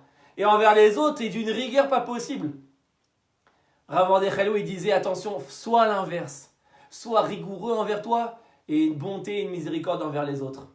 Sois toujours dans cet esprit-là. Toi, tu as toujours à t'améliorer et toujours te dire, il faut que je fasse mieux, il faut que je me remette en question. Et sois rigoureux envers toi et de la bonté toujours envers les autres. Ça, c'est le secret de la Géoula, mes amis. C'est le secret. En vérité, on l'a vu dans ce Tehillim numéro 7, pardon. Mais en vérité, on peut le retrouver dans tout le Sefer Tehillim, cette notion. Parce que c'est la base de la Malchut, c'est la base de l'unité, c'est la base de la Géoula, c'est la base. Ça sert à rien de faire la Torah et les mitzvot tant qu'on n'a pas compris ce principe-là, d'intégrer ce principe-là. J'arrive pas à comprendre pourquoi c'est si dur de l'intégrer. C'est si dur de ne pas juger l'autre. C'est si dur, franchement, est-ce que c'est si dur de se taire, de garder sa langue? C'est si dur? Non, c'est pas si dur. Si tu as compris que c'est Hachem le seul juge, et que Hachem il aime chaque juif, et que Hachem il supporte pas qu'on dise un mot sur son peuple, même si c'est Moshe qui le dit, mais il a été puni terriblement. Donc toi, Kalvachomer, si Moshe il a été puni, toi comment tu peux te permettre de dire un mot? Donc voilà, Bezrat Hachem, mes amis, qu'on intègre ces notions, qu'on comprenne ce secret-là, ce secret de ce que c'est véritablement l'amour envers l'autre, qui va créer l'unité. Arrêtons de tomber dans le piège de nos ennemis, qui veulent créer que la division dans notre peuple. Tout notre but aujourd'hui, c'est notre unité. Et l'unité, c'est pas que ceux avec qui me ressemblent. L'unité, c'est Dafka avec celui qui ne me ressemble pas. Dafka, celui qui ne me ressemble pas, c'est avec lui que je dois m'unir. Comme il disait Rabbi Akiva, Ve'avta le're'acha kamocha, tu aimeras ton prochain comme toi-même. Re'acha, ça vient du mot ra, qui veut dire mal. Ça veut dire quoi? Tu aimeras ton mal comme toi-même. Ça veut dire quoi? C'est ça la vraie traduction. Tu aimeras ton mal comme toi-même. Pourquoi? Parce que c'est Dafka, celui qui est mauvais à tes yeux, que tu dois aimer. Ben oui, parce que celui qui te ressemble, qui a un chapeau comme toi, ou qui est chiloni comme toi, ou qui est noir comme toi, ou qui est gentil comme toi, ou qui est comme ci comme toi, celui qui te ressemble, c'est facile de l'aimer. Il n'y a pas de vrai srout, de vrai mérite ou de vrai mitzvah à aimer cette personne. Par contre, celui qui t'hérite, celui qui tu peux pas le supporter, celui-là, il a une tête, je le supporte pas. Celui-là, il me revient pas, celui-là, il me sort par les trous de nez. C'est Dafka sur celui-là qui est le commandement Ve'afta le'reacha kamocha. Tu aimeras ton prochain comme toi-même. Les gens, ils croient que aimer son prochain comme soi-même, c'est d'aimer la personne. Voilà, je suis un Haredi, je vais à ma synagogue et j'aime les autres Haredim qui sont avec moi à la synagogue. T'as vu comment j'aime mes frères? Mais Yahmal, c'est pas ça la mitzvah Ve'afta le'reacha kamocha. Là, tu aimes des personnes qui te ressemblent, donc tu t'aimes toi-même, donc tu aimes ton nombril. Donc c'est de la gava, tu ne fais que t'aimer toi-même. Quand tu aimes la personne qui te ressemble, tu ne fais que t'aimer toi-même. C'est quoi le secret du véritable amour? C'est d'aimer la personne qui t'horripile. C'est d'aimer la personne que tu supportes pas. C'est cette personne d'Afka que tu dois aller voir. Que tu dois casser la séparation entre vous. Et vous vous rendez compte, c'est très dur parce que même Yaakov, il n'a pas réussi avec Esav. Même Moshe, il n'a pas réussi. Même Ishaou, il n'a pas réussi. Même Eliaou, il n'a pas réussi. Je me répète, mais c'est tellement important. C'est ça ce que le Mashiach va nous apprendre. Rien d'autre. Il y a plein d'autres choses en vérité. Mais le Mashiach va nous apprendre ces notions. Je vous en supplie, mes amis. Préparons-nous à la venue du Mashiach dans le bon sens. Préparons-nous à la Géoula dans le bon sens. Soyons à notre niveau des Juifs de la Géoula. Commençons à intégrer ces notions. Et diffusons ces notions. Parce que c'est bien aussi que nous, on les intègre. Mais il faut que les autres intègrent. Il faut qu'on arrête de voir des Juifs cracher sur d'autres Juifs. Jusqu'à quand ça va se passer ça? Jusqu'à quand on va pas comprendre? Vous voulez qu'on retourne en galoute? Vous voulez que l'État d'Israël se détruise et qu'on retourne en galoute? C'est ça qu'on veut. On n'a pas quitté la terre d'Israël il y a 2000 ans parce qu'on ne faisait pas Shabbat ou on ne mangeait pas kasher. Alors pourquoi tu vas parler sur un juif qui mange du cochon? On s'en fout qu'il mange du cochon. Je ne le juge pas. Va le voir, communique avec lui, aime-le, mais ne le juge pas. C'est pas sur ça qu'on a été en galoute. Ce qu'on a été en galoute, c'est quand toi tu as parlé sur ce juif de cochon, tu as dit ah t'as vu ce juif comment il mange du cochon. C'est à cause de cette parole qu'on a été en galoute. C'est pas à cause du fait qu'il mange du cochon. Il nous l'a dit à Hachem Sinatrinam. C'est la Sinatrinam qui nous a causé la galoute. C'est pas le fait de manger du cochon ou d'aller à la plage ou du fait de je sais pas moi de de ne pas porter de masque. Les gens aujourd'hui, parce qu'ils voient quelqu'un qui ne porte pas de masque, ils le traitent de tous les noms. Ils sont prêts à l'humilier en public. Ah vas-y, t'as vu ce meurtrier?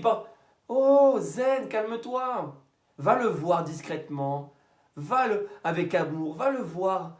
Va lui dire, tu sais, le masque c'est important pour ci, pour ça, pour telle raison. Va lui montrer ce qui est important pour toi. Va lui parler. Déjà pas en public, avec amour. Pourquoi tu vas l'humilier ce juif?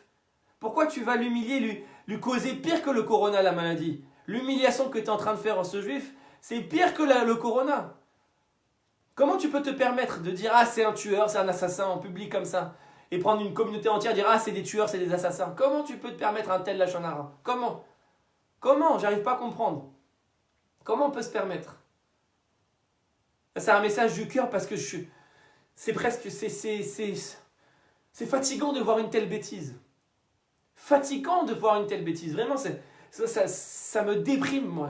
J'endors pas la nuit. Vraiment, je pleure tous les jours. Il faudrait jeûner sur ça. De voir des juifs faire du lachon hara sur des juifs et sur des communautés entières de juifs. Alors, tu as le droit de faire passer des messages, de dire telle chose ou telle chose. Mais d'attaquer des gens personnellement, d'humilier des gens personnellement. Tu vas lui faire un dégât pire que le corona. Pire que le corona.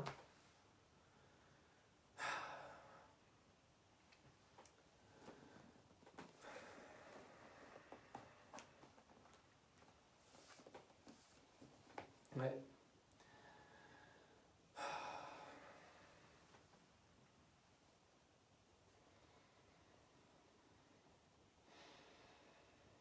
Eh oui, Ruth, c'est tellement attristant. Je ne sais pas comment faire. Vos amis, vraiment, je me livre à vous. Vous qui me suivez, je ne sais pas comment faire, mes amis. Je ne sais pas comment faire pour toucher un maximum de gens et faire passer ces messages si simples, mais si profonds. C'est tellement... Ça fait mal au cœur, quoi. Je vois des posts sur Facebook. Prendre une photo de Haredim regroupés. On ne connaît même pas la date de la photo, on ne sait même pas dans quel contexte, on ne sait même pas comment, on sait même pas on connaît rien et on dit ah t'as vu ces religieux, comment ils sont. On prend une photo de gens...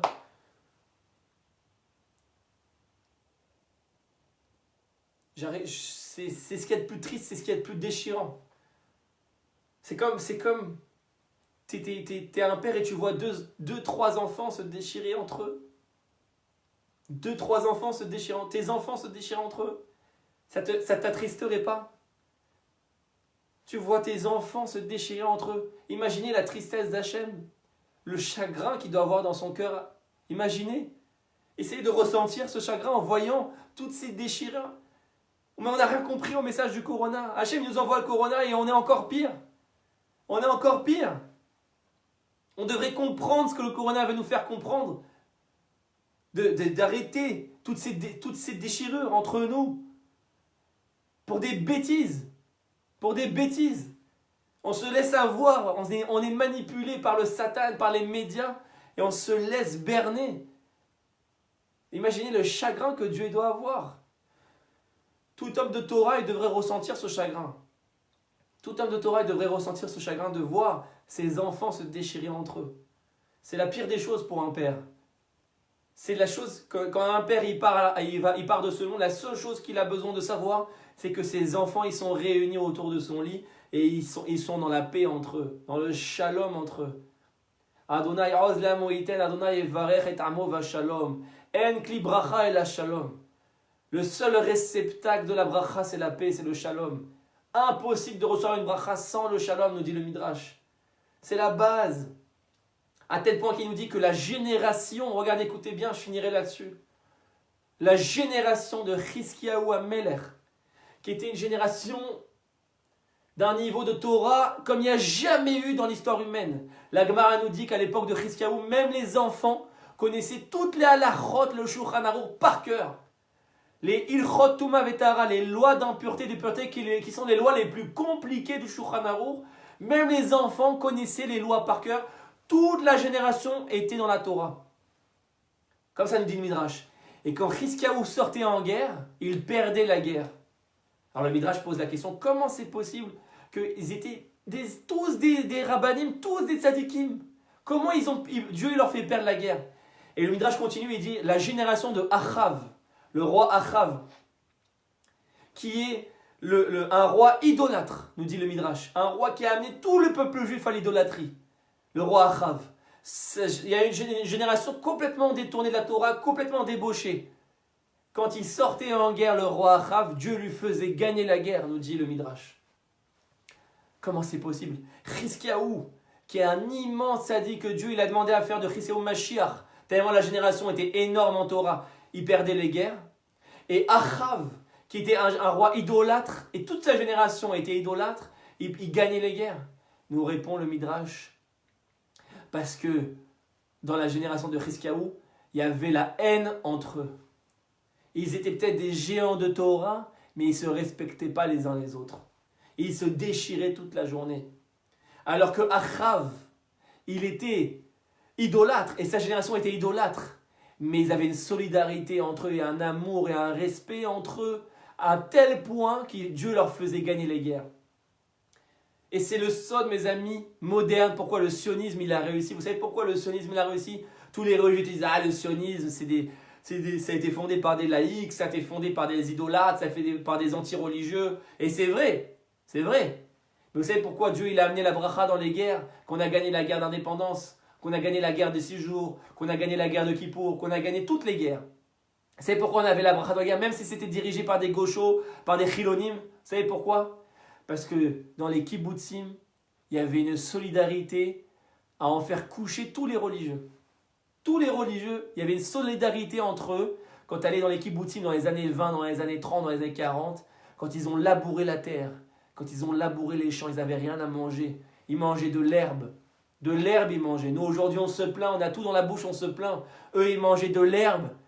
Et ils chantaient, ils dansaient et ils s'aimaient. C'est vrai qu'ils faisaient pas kippour. C'est vrai qu'ils mangeaient du cochon. C'est vrai que c'est pas bien tout ça.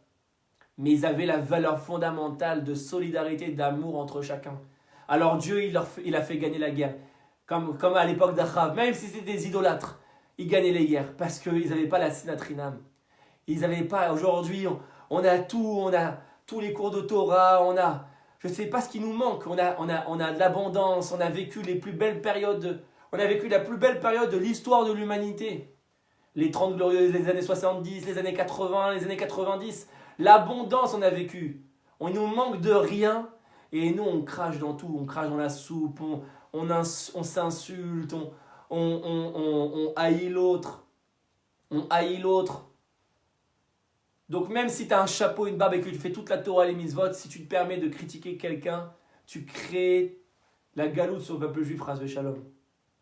La Géoula, elle commence par l'unité. Je sais que c'est un message finalement qui est simple, mais c'est un message tellement fondamental à diffuser aujourd'hui, mes amis. Si on veut ramener la joie dans le cœur d'Akadosh Baruch Hu, parce que finalement c'est ça tout notre but, c'est de servir à Akadosh Baruch Hu et de ramener la joie dans le cœur d'Akadosh Baruch Hu. Si on veut ça, la seule chose qui amène la joie à un papa, à un père, c'est de voir ses enfants dans le shalom. Peu importe si ses enfants sont des voleurs, des tueurs, des violeurs, ça, quelque part, c'est secondaire. D'abord et avant tout, il veut voir que ses frères s'aiment, que ses enfants s'aiment, ses enfants sont solidaires, ses enfants ne se balancent pas l'un l'autre, que ses enfants sont regroupés et unis. Alors le père, il peut partir tranquille. Ça, c'est la volonté d'un parent. Donc, pareil pour Hachem. Si on veut amener une vraie joie dans le cœur d'Akadosh Baruch Hu, la seule mission et unique qu'on doit aujourd'hui, qu'on doit se concentrer, c'est d'arrêter toutes ces bêtises et commencer à s'unir, commencer à être solidaires les uns des autres. Et surtout avec les personnes qui sont au contraire de nous. Surtout avec les personnes qu'on déteste, comme je l'ai dit tout à l'heure. C'est très important à comprendre ça. L'unité, c'est pas que avec les personnes qui me ressemblent. C'est surtout avec les personnes qui ne me ressemblent pas. Voilà, Bezrat Hashem, si vous avez des questions, n'hésitez pas, je peux y répondre. Qu'on intègre ça. Elohim Tzadik, Dieu seul est juge. Nous, on n'a pas à être juge. C'était l'idée fondamentale de ce Tehillim 7. Bezrat Hashem, on se retrouve mercredi soir, 20h, pour le cours sur la Paracha Titro. Et en attendant, si vous avez des questions, vous pouvez me les poser avec grand plaisir.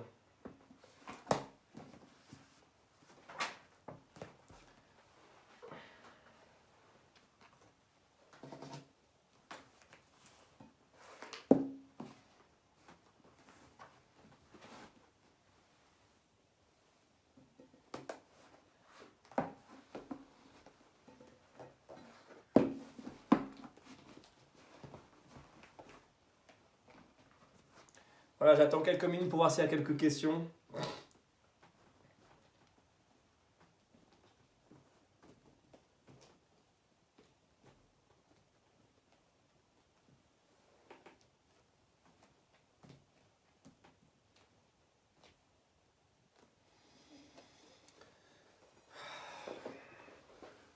Gisèle, comment faire passer un tel message aux médias? C'est peine perdue, Gisèle. Parce que les médias sont dans les mains d'Amalek. Il ne faut pas les faire passer. Tout ce qu'ils font, c'est volontaire, c'est calculé. Tout ce qu'ils font, c'est calculé, ces médias, tu comprends? C'est volontaire, c'est prémédité, voilà, c'est le mot que je cherchais. Donc il n'y a pas à vouloir changer les médias. Le rôle fondamental aujourd'hui, si on arrive, Bezrat Hashem, à prendre le pouvoir politique, le seul et unique mission, c'est de détruire ces médias de haine. Ces médias qui ils détruisent le monde, ils divisent les humains entre eux, parce que c'est même pas que le peuple juif, c'est aussi entre toutes les nations du monde. Ils causent la pagaille. Mais tout ça, c'est un plan qui est prémédité. Ils veulent désunir les humains, parce qu'ils savent que la force d'un groupe, c'est dans son unité. Donc toute la journée, ils ont des experts payés pour trouver les mots qui vont pénétrer les cœurs des hommes pour les manipuler. C'est leur métier. Donc moi, j'ai fait des études de business, j'ai fait l'EDEC en France. Je connais un petit peu ce que c'est les notions de manipulation médiatique, de manipulation marketing, de manipulation commerciale. Je sais un petit peu, j'ai travaillé dans des boîtes, dans des entreprises, je sais jusqu'où ça va, jusqu'où on va chercher l'intonation. L'intonation, les mots, les images qu'on te montre, tout est prémédité et préparé pendant des heures avant pour que ça puisse te toucher l'esprit et te pénétrer. Donc il ne faut pas s'étonner que la foule se laisse manipuler. Parce que la foule, malheureusement, voilà, n'a pas cette chokhma, comme il a dit le Ben Yehoyada, cette chokhma de remettre en question l'information qu'on lui donne. Je crois qu'il y a un grand philosophe qui disait « Tout ce que l'homme sait, c'est ce qu'on lui dit ». En vérité, si tu vérifies tout ce que tu sais dans ta vie, c'est ce que tu as reçu comme information de manière extérieure. Tu ne sais rien de toi-même. Le chacham, c'est celui qui développe une chokhma de lui-même. Bien sûr, cette chokhma, elle vient de l'étude de la Torah. L'antidote pour empêcher cette manipulation, c'est l'étude de la Torah. La Torah, c'est le message de la lumière. En Torah, en or et la Torah. La Torah, elle t'amène la chokhma. La Torah, elle t'amène... La Torah, c'est pas juste comme on le dit dans les cours, juste une petite religion comme ça. La Torah, ça te change l'esprit. La Torah, ça t'amène des nouvelles perspectives. Comment voir les choses, comment voir la vie, comment analyser les choses, les événements qui t'entourent. Si tu n'étudies pas la Torah, tu ne pourras pas analyser comme il faut. C'est impossible. Comment tu veux étudier la Torah puisque c'est la Torah qui t'amène la chokhma. Donc en vérité, l'antidote national, c'est qu'il nous faut un dirigeant qui comprenne la valeur de la Torah, c'est tout. Tant qu'on n'a pas ça, on n'a pas un dirigeant avec le Ruach HaTorah qui va prendre en main les choses, qui va diffuser au niveau national cette volonté, cette chokhma de Torah qui va ensuite créer petit à petit l'unité. Tant qu'on n'a pas ça, on est coincé. C'est pour ça qu'on prie pour avoir le Mashiach et qu'on fait tout pour avoir le Mashiach. Pourquoi on veut tellement le Mashiach? Pas pour avoir un homme et aduler un homme, on s'en fout du Mashiach. On ne va pas aduler un homme, c'est pas pour être idolâtre. Parce que le Mashiach va nous amener ça. Le Mashiach va nous amener cette conscience nationale et collective qui va nous soigner nos problèmes, vraiment, de l'intérieur, qui va nous soigner la société. Aujourd'hui, la société est malade. Elle est vraiment malade. Tu vois, aujourd'hui, tu le vois, comment le corona... Finalement, il fait ressortir tout ce qui était enfoui, tous les problèmes qui étaient enfouis en nous. Quand tout allait bien depuis des années, qu'on était dans l'abondance, dans la richesse, que le monde allait bien, c'est pas qu'il n'y avait pas de problème. C'est qu'en vérité, tout était voilé parce que maintenant, bon, on kiffait, on allait aux vacances. Donc on faisait comme si de rien n'était, on n'avait pas... Mais le corona, il est venu ressortir tous les problèmes. Tout ce qu'il y a de mauvais en nous, en vérité, on le voit aujourd'hui. Et parallèlement, en juxtaposition, ça fait aussi ressortir, Baruch Hashem, tout le bien qu'il y a en nous. Et donc le Corona en vérité est une étape vers la délivrance. Pourquoi? Parce qu'à partir du moment où tu arrives à faire sortir tes problèmes, tu les nies plus, tu les voiles plus, ils sortent, alors on peut commencer à trouver des solutions. Donc moi c'est pour ça que je suis convaincu que le Corona est une vraie étape vers la Géoula en vérité. Quand on a la Chorma de la Torah pour analyser les choses. Et c'est ça ce que le Mashiach va nous amener. Il va nous soigner la société. Tant qu'on n'a pas le Mashiach, on n'arrivera pas à ça. Parce que même si on a les plus grands tzadikim, comme je vous l'ai dit dans tous les cours et dans ce cours aussi, ça ne soigne pas la société de l'intérieur. On voit bien. Au contraire, on voit que même les tzadikim, on dit du lachon hara sur eux et ils sont traités de tous les noms, etc. Pourquoi? Parce qu'il faut que ce soit le dirigeant de la nation qui est le roi HaTorah et qui ait la volonté politique et nationale de créer cette unité nationale. Il n'y a que par le dirigeant que ça peut se passer. Tant que le dirigeant qu'on a, c'est pas pour critiquer le dirigeant actuel, il fait des choses extraordinaires, mais là on parle du top, on parle de Mashiach, qui est à un autre niveau, les gamrés, de celui qu'on a actuel. On parle d'un niveau où la morale, elle pénètre la société. Celui qui est actuellement, c'est pas pour le critiquer, mais son but principal, ce sont des activités matérielles, les infrastructures, les vaccins, c'est des choses bien, hein. L'économie, la technologie, les startups, le commerce, tout ça c'est des choses qui sont matérielles finalement, et c'est important pour le pays, je dis pas, Chas v'Shalom, mais c'est pas l'essentiel. L'essentiel c'est finalement la morale, c'est ça l'essentiel, c'est la morale de la Torah. Mais En Moussar et la Torah, la seule morale c'est la Torah, il n'y a pas d'autre morale que la Torah. Chas v'Shalom de penser qu'il y a une autre morale que la Torah. Donc le rôle du Mashiach il est tout autre. Le rôle du Mashiach c'est d'arriver à introduire ce roi, cet esprit de morale dans le peuple, au niveau de toute la société, pour amener à cette unité. Et lui saura comment faire Bezrat Hashem, qu'il arrive très bientôt. Et bien sûr que les médias, il va les détruire. Et tu crois, il va... Dans son gouvernement, crois-moi qu'il n'y aura plus un seul média qui osera faire ce qu'ils font aujourd'hui. Il va détruire tous ces médias de Amalek, de Satan, qui font que chercher la division dans notre peuple. Et il va lui-même reconstruire des médias de Torah. C'est pas qu'il n'y aura plus de médias, mais il n'y aura que des médias de Torah. Quand tu allumeras ta télé, après Mashiach, quand tu allumeras ta télé, tu verras que l'amour, waouh, on te montrera, t'as vu ce juif, ce qu'il a fait. On te montrera un reportage sur les Charedim qui font du chesed, sur les Charedim qui soignent, qui sont bikur cholim, qui soignent les malades. Et il y en a des milliers, je peux t'en sortir. Toute la journée, on te montrera les belles choses sur ton peuple. Et on te fera que aimer ton peuple. Aujourd'hui, les médias, ils te font que haïr ton peuple. Alors qu'après Mashiach, Bezrat Hashem, toute la journée, on te montrera des choses qui te feront aimer ton peuple. Tu allumeras ta télé, tu kifferas, tu seras joyeux, tu diras « Ah, quel kiff, dans quel pays je vis, avec quel peuple je suis, mes frères, ils sont bons. » Parce qu'on te montrera que des choses bonnes. Et on te cachera les choses mauvaises. Aujourd'hui, c'est l'inverse. Aujourd'hui, on te montre les choses mauvaises et on te cache les choses bonnes. C'est ça le rôle des médias, de créer de la vente. On te montre que les choses mauvaises. Et les choses bonnes, on te les cache.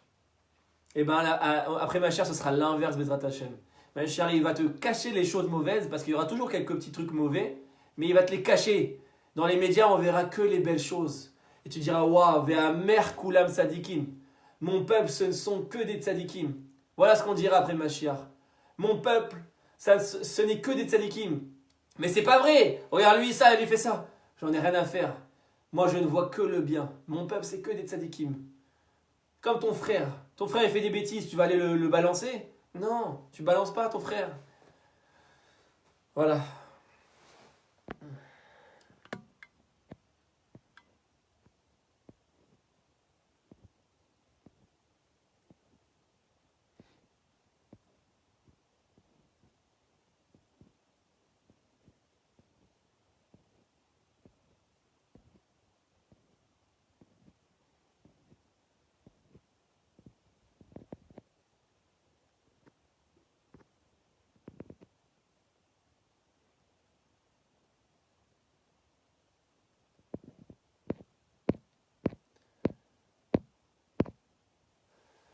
Voilà, s'il n'y a pas d'autres questions, on va se quitter, Bezrat Hashem. On continue. Transmettez ces messages. Diffusez un maximum de monde. Et Bezrat Hashem, on va arriver à changer les choses, croyez-moi. À très bientôt mes amis.